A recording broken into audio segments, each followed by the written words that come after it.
8 मार्च महिला दिन। यानिमित्त अतिशय सोपे भाषण आहे, लिहून घेऊ शकता। चला तर मग सुरू करूया। नमस्कार सर्वांना। आज आपण जागतिक महिला दिन साजरा करण्यासाठी एकत्र आलो आहोत। हा दिवस जगभरातील महिलांच्या संघर्षाला, त्यांच्या कर्तृत्वाला आणि त्यांच्या हक्कांना समर्पित आहे। स्त्री ही केवळ घर सांभाळणारी नाही, तर ती समाज घडवणारी शक्ती आहे। ती आई, बहीण, पत्नी, मुलगी, शिक्षिका, डॉक्टर, नेता अशा अनेक भूमिका निभावत असते।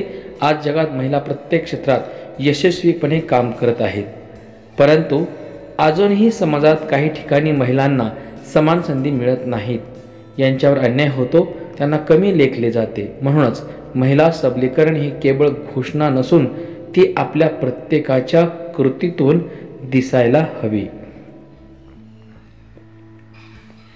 आपण सर्वांनी मिळून महिलांचा सन्मान करायला हवा।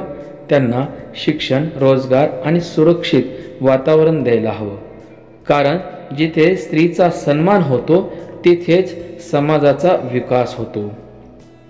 चला, आजच्या या दिवशी आपण संकल्प करूया की स्त्रियांना समान हक्क, सुरक्षितता आणि आदर मिळवून देण्यासाठी आम्ही सदैव प्रयत्नशील राहू।